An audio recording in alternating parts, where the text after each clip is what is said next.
madaxweyne ku-xigeenka jamhuuriyadda Soomaaliland injineer Cabdiraxmaan Cabdullaahi Ismaaciil Shire Saylici ayaa waxa uu maanta kormeer shaqo ku yimid gudaha magaalada Boorama. Haddaba intuu madaxweyne ku-xigeenka jamhuuriyadda Soomaaliland soo gaarin gudaha magaalada Boorama ee xarunta gobolka Awdal ayaa waxa lagu soo dhaweeyay duleedka Garayacaw ka tirsan degmada Boorama iyadoo halkaasina soo dhaweyntaasi ay goobjoog ka ahaayeen barasaab ku-xigeenka gobolka Awdal ahna kusimaha barasaabka maayirka iyo maayir ku-xigeenka degmada Boorama qaar ka mid ah xildhibaanada golaha deegaanka maayirkii hore degmada Boorama iyo saraakiil sarsare oo ka mid ah xukuumadda Soomaaliland. Haddaba intaasi kadib waxa uu wafdigii u hogaaminayay madaxweyne ku-xigeenka jamhuuriyadda Soomaaliland u soo boqoleen dhinacaas magaalada Boorama.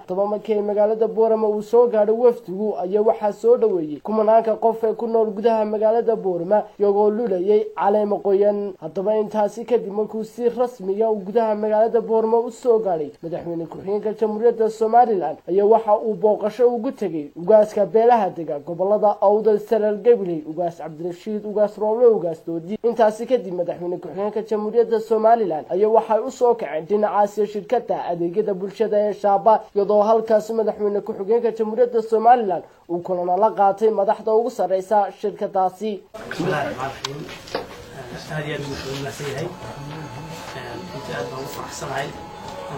shirkadda adeegyada bulshada gobolka Awdal Shaaba loo yaqaano waa shirkadda koowaad ee nooceeda ah ee Soomaaliland ka jirta waa shirkadda wadaagga ganacsatada iyo dawladda leeyihiin ama public private partnership loo yaqaano aad baan u farsan runtii oo system runtii aad u guuleystay oo shaqeeyay aad baan u farsanahay raadno ka nahay dawladdu runtii waxay ogtahay in culays badan aan halkan ka haysanin.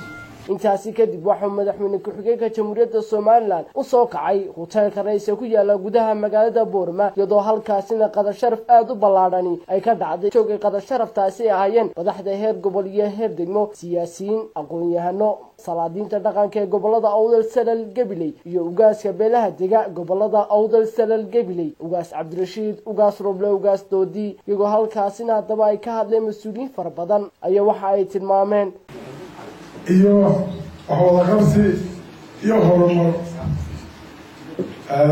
mar waliba dhexdeeda haddii ay midowdo way xoog bay yeelataa.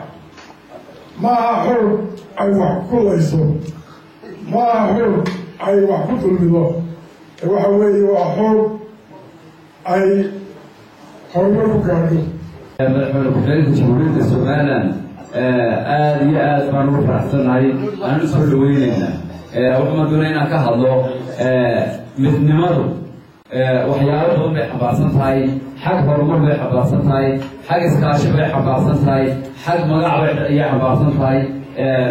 siyaasadda iyo dhaqanku marka ay midoobaan dhaqaalana uu iska imanayaa. xagga dhaqaalaha inaynu ku midoobayna haddii la yidhaahdo waayo hadday safgarato oo meel loogu soo hagaago beelaha kale oo heshiinaya, laakiin hadday tafaraaruq tahay wax heshiiska oo beelaha kale dhex maraya ma jiro.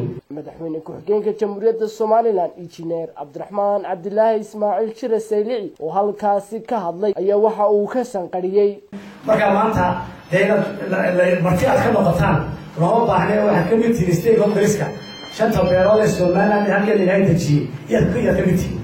marka haddaan madaxweyne ka ahayn iyo dad xitaa ka noqon weydo oo xitaa labada laga helo dee Soomaaliland u baxdo labada marka ka noqoteena waxaa muhiimadu tahay in xuquuqdeennii aad heshaan, wixii horumar jira qaybtiina heshaan, wixii maarta dhaqaale jira qaybtiina oo helo. taasi xaqadu leedahay baasha. ugaas Cabdirashiid, ugaas Rooble, ugaas Doodi oo qadar sharaftan soo xidhay isla markaana u duceeyay bulshada ku dhaqan goboladaasi. qalbi fiican nasiyo, niyad fiican ilaahay nasiyo, ilaahay horumar nasiyo dadkeena ku ka faa'iideysta horumarka dhaqaalaha dhaqaalaha aad hore u maray ilaahay naga yeelo. ilaahay ajir badan Allah nasiyo intii soo dadaashay hawsha ka qayb qaadatay. si kastaba ahaatee socdaalkan madaxweyne ku-xigeenka jamhuuriyadda Soomaaliland injineer Cabdiraxmaan Cabdullaahi Ismaaciil Shire Saylici uu ku yimday gudaha magaalada Boorama ayaa waxa uu ku soo beegmaya heli mashaariic kala duwan iyo horumar ballaadhan uu ka socdo gobolka Awdal ee magaalada madaxdiisu tahay magaalada Boorama. waa Maxamed Xasan Ismaaciil Sherbiyare bulsha TV magaalada Boorama.